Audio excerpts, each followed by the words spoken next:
मेरा नाम प्रणय श्रीवास्तव है। मैं एक प्राइवेट कंपनी में काम करता हूँ। उस समय की बात है जब मैं इंदौर में रहता था। यह कहानी है साल 2019 की। सर्दी का मौसम था। दिसंबर के महीने की 18 तारीख थी। मुझे वो तारीख आज भी याद है जैसे अभी कल की बात हो। मैं उस रात ऑफिस से देर से लौट रहा था। रात के करीब 11:30 बज चुके थे।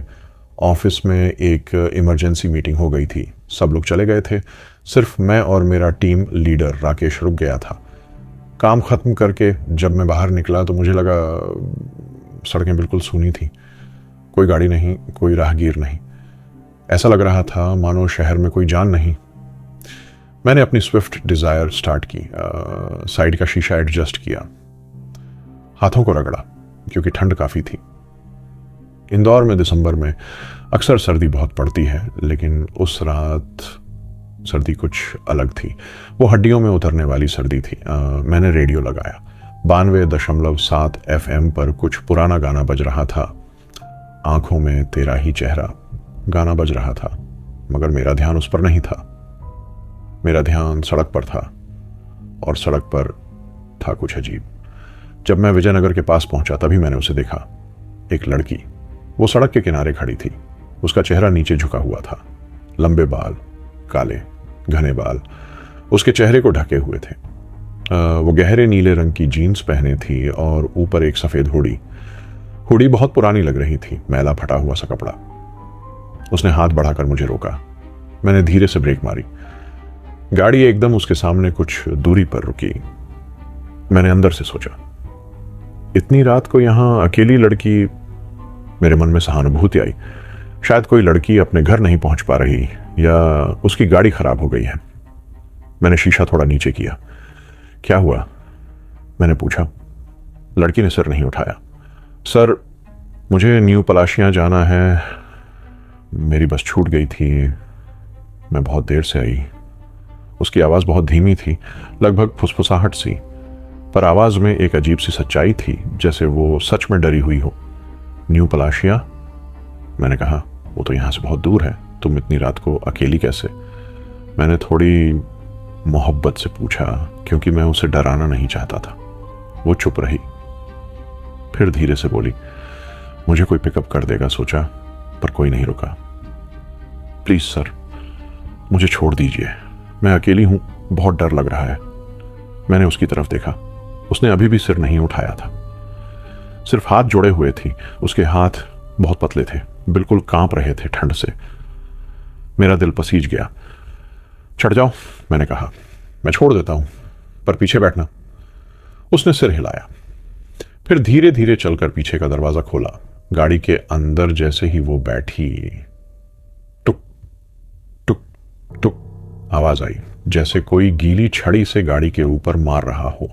मैंने पीछे मुड़कर देखा। कोई नहीं था। वो बैठ चुकी थी। दरवाजा बंद हो चुका था। मैंने पूछा, बाहर कुछ था क्या? नहीं सर, आगे बढ़ो प्लीज, यहां बहुत अंधेरा है। उसकी आवाज में डर साफ सुनाई दे रहा था। मैंने गाड़ी स्टार्ट कर दी। मैंने अभी कुछ ही मीटर की दूरी तय की थी कि रेडियो में अचानक से शोर आने लगा। सफेद शोर। मैंने बटन दबाकर रेडियो बंद कर दिया। पीछे लड़की पूरी तरह शांत थी, इतनी शांत कि उसकी सांसें भी सुनाई नहीं दे रही थीं। बहुत ठंड है ना? मैंने हीटर थोड़ा और बढ़ाते हुए कहा, पर उसने कोई जवाब नहीं दिया। मैंने आईने से पीछे देखा। वो देख नहीं रहा था, पर वहां अंधेरा था, बहुत गहरा अंधेरा, जैसे पीछे की सीट पर कोई बैठा ही ना हो। तुम ठीक हो? मैंने पूछा। हाँ सर, बस जल्दी से पहुंचा दो। वही फुसफुसाहट, पर इस बार वो आवाज थोड़ी करीब थी। ऐसा लगा जैसे वो मेरे सीधे कान में बोल रही हो। गाड़ी अब आरकेपुरम के पास पहुंच रही थी। वहां से न्यू पलाशियां करीब 20 मिनट था। मैंने स्पीड थोड़ी बढ़ाई। तभी थप थप थप किसी ने शीशे पर हाथ मारा, बाईं तरफ के शीशे पर। मैं घबरा कर उधर मुड़ा। कोई नहीं था, लेकिन शीशे पर 5 उंगलियों के निशान थे, जैसे किसी ने अंदर से हाथ रखा हो, पर अंदर तो बिल्कुल साफ था। मैंने रुकना चाहा, पर लड़की बोली, मत रुको सर, कृपया मत रुको। मैं आगे बढ़ गया। वो आईना नहीं था। मैंने अभी महालक्ष्मी चौराहा पार किया ही था कि अचानक से गाड़ी की हेडलाइट्स बुझ गईं। बिल्कुल अंधेरा, बस डैशबोर्ड की हल्की नीली लाइट जल रही थी। सड़क पूरी तरह काली थी। मुझे कुछ दिखाई नहीं दे रहा था। अबे यार, क्या हो गया? मैं बुदबुदाया। मैंने हेडलाइट का बटन कई बार दबाया।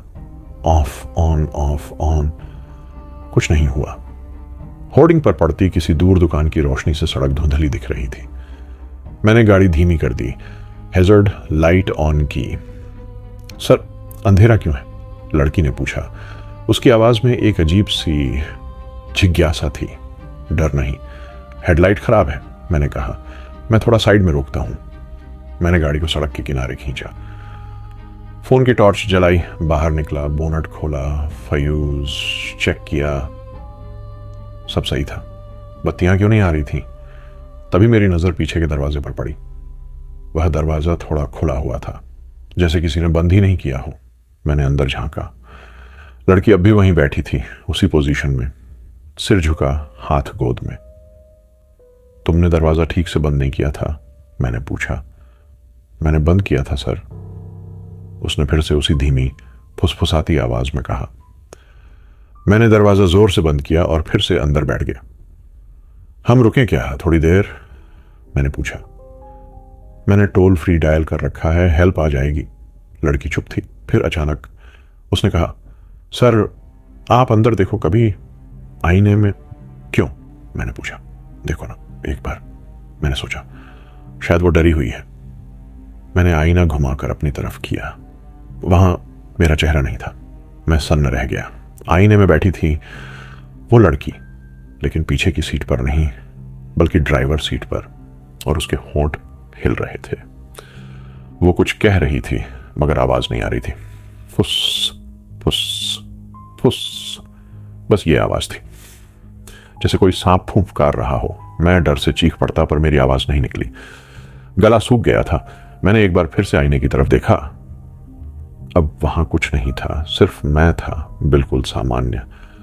पर मेरा दिल तेज धड़क रहा था, धक धक धक। ऐसा लग रहा था जैसे वो दिल कभी बंद ही ना होगा। तुमने क्या देखा सर? लड़की ने अब सिर उठाकर पूछा। मैंने पीछे मुड़कर देखा। उसने सिर उठा लिया था, पर उसका चेहरा नहीं था। जहां चेहरा होना चाहिए था वहां थी सिर्फ उलझे हुए काले बाल, बिल्कुल घने। बालों के अंदर से दो लाल बिंदु चमक रहे थे, जैसे आंखें। तुम मैं बुदबुदाया। मैं क्या सर? वो बोली, लेकिन अब उसकी आवाज वो लड़की वाली नहीं थी। वो एक बूढ़ी औरत की कर्कश आवाज थी, और वो आवाज बाहर से नहीं बल्कि मेरे अंदर से आ रही थी। मैंने गाड़ी से बाहर निकलना चाहा, पर दरवाजे का हैंडल टूट गया। मैंने बल लगाया, पर दरवाजा नहीं खुला। सर क्यों भाग रहे हो? वो फिर से लड़की वाली आवाज में बोली। तुमने तो मुझे पिकअप दी थी, अब तो साथ चलो ना। बाहर निकल, मैं चिल्लाया, लेकिन मेरी चीख सिर्फ मेरे कानों तक ही सीमित थी। बाहर का सन्नाटा बरकरार था। तभी मैंने देखा गाड़ी के बाहर सड़क के सामने कोई खड़ा था, एक और वही लड़की। बिल्कुल वैसा ही कद, वैसे ही बाल, वैसा ही सफेद हुड्डी। लेकिन नहीं, वो सिर्फ एक नहीं थी, 3, 4, 5। मैंने हर तरफ देखा, सड़क के दोनों तरफ, सामने, पीछे, हर जगह वही लड़की खड़ी थी, सिर नीचे, हाथ लटके हुए, ठीक उसी पोज में, जैसे क्लोन हो, नकल हो, पर असली हो। एक ने धीरे से अपना हाथ शीशे पर रखा, थप, दूसरी ने थप, तीसरी ने थप थप थप। सारी लड़कियां एक साथ शीशे पर हाथ मारने लगी, जैसे वो बाहर निकालना चाहती हो मुझे। और उसी वक्त पीछे बैठी वो लड़की धीरे से आगे झुकी। मैंने महसूस किया उसके हाथ मेरे कंधों पर हैं, ठंडे, पतले, गीले। वो मेरे कान में फुसफुसाई। सर तुम रुके क्यों थे सड़क पर? पूछा था ना कभी। तुम अकेली कैसे? मैं अकेली थी ही नहीं सर, मैं तो मर चुकी थी उसी सड़क पर 3 साल पहले, और आज तुम भी मरोगे। मैं बेहोश हो गया। जब होश आया तो मैं उसी गाड़ी में था, पर सवेरा हो चुका था। सूरज की किरणें सीधे मेरे चेहरे पर पड़ रही थीं। चारों तरफ शोर था, लोग गुजर रहे थे, स्कूली बच्चे, साइकिल वाले, सब अपनी दुनिया में। गाड़ी खड़ी थी ठीक उसी सड़क के किनारे, जहां रात में मैंने रोकी थी। पीछे मुड़कर देखा, सीट खाली थी। बस एक चीज थी, पिछली सीट पर गीले कपड़ों का एक छोटा सा टुकड़ा और उस पर लिखा था अनामिका। मैंने उसे हाथ में लिया। वो कपड़ा सड़ चुका था, पुराना, बदबूदार। ऐसा लग रहा था जैसे किसी कब्र से निकाला गया हो। मैं गाड़ी लेकर सीधा घर गया, नहाया, चाय पी, पर मन में वही खौफ था और वो नाम अनामिका। मैंने उसी दिन पुलिस थाने में जाकर पूछताछ की। सर, 3 साल पहले क्या इस सड़क पर कोई एक्सीडेंट हुआ था किसी लड़की का? थानेदार ने मुझे एक तक देखा, फिर रजिस्टर निकाला। हाँ, 2016 में दिसंबर की 18 तारीख को एक लड़की की मौत हुई थी, उसी चौराहे के पास। तुम कैसे जानते हो? मैंने बताया रात की पूरी कहानी। थानेदार हंसा, पर वो हंसी असली नहीं थी, वो एक बेचैनी वाली हंसी थी। तुम जानते हो वो लड़की कौन थी? नहीं सर। उसका नाम था अनामिका वर्मा। मैं ठिठक गया। वह एक मेडिकल स्टूडेंट थी। उस रात वो पार्टी से लौट रही थी। उसने एक कैब बुक की थी, पर कैब नहीं आई। तब उसने हिचकी की, एक कार रुकी, एक शख्स ने उसे लिफ्ट दी और फिर उस शख्स ने उसके साथ कुछ ऐसा किया जिसके बाद उस लड़की ने खुद को चलती गाड़ी से बाहर फेंक दिया। थानेदार की आवाज भारी हो गई थी। उसका चेहरा बुरी तरह क्षतिग्रस्त हो गया था। सिर्फ बाल बचे थे, लंबे घने बाल, उसी से पहचान हुई थी। मैंने पूछा, वो शख्स कौन था? उसे सजा हुई? थानेदार चुप हो गया। केस अभी ठंडे बस्ते में है, सबूत नहीं मिले, पर एक बात बताऊं, उस लड़की के हाथ में कुछ था। क्या? एक कपड़े का टुकड़ा जिस पर लिखा था, तुम्हारी ही तरह अगली बार तुम मरोगे। मैंने थानेदार से पूछा, वो शख्स कौन था? थानेदार ने मेरी तरफ देखा, मेरी तरफ इस तरह जैसे मैंने कोई गलत सवाल पूछ दिया हो। हमें उसकी पहचान मिल गई थी, पर केस बंद कर दिया गया। ऊपर से प्रेशर आया। नाम बताइए सर। थानेदार ने रजिस्टर पलटा, एक नाम दिखाया। मेरी रूह कांप गई। वो नाम था राकेश मेहता, मेरा टीम लीडर। वही राकेश जो उस रात मेरे साथ ऑफिस में रुका था। वही राकेश जिसने मुझसे कहा था, तुम पहले जाओ, मैं बाद में आता हूं। वही राकेश जिसने उस रात कैब बुक करने के बजाय सड़क पर किसी लड़की को उठाया था। मैं थाने से बाहर आया तो मेरे हाथ कांप रहे थे। मैंने राकेश को फोन लगाया, 1 बार, 2 बार, 10 बार, कोई रिस्पॉन्स नहीं। मैं सीधा उसके घर गया, फ्लैट नंबर 203, सुंदर नगर। दरवाजा खुला था, अंदर रोशनी थी। मैं अंदर गया। राकेश, मैंने आवाज दी। जवाब आया बाथरूम से। हाँ, आ रहा हूं। मैं बाथरूम के पास गया। दरवाजा बंद था, पानी बह रहा था, शीशा धुंधला था। मैंने दरवाजा धीरे से खोला। वहां राकेश बैठा था, फर्श पर। उसकी गोद में एक पुराना फटा हुआ हुड्डी था, सफेद हुडी, और वह फुसफुसा रहा था, अनामिका, माफ कर दो, माफ कर दो, मैंने जानबूझकर नहीं किया। उसने ऊपर देखा। उसकी आंखें लाल थीं, चेहरे पर कीड़े थे, जीवित कीड़े। नाक से खून टपक रहा था।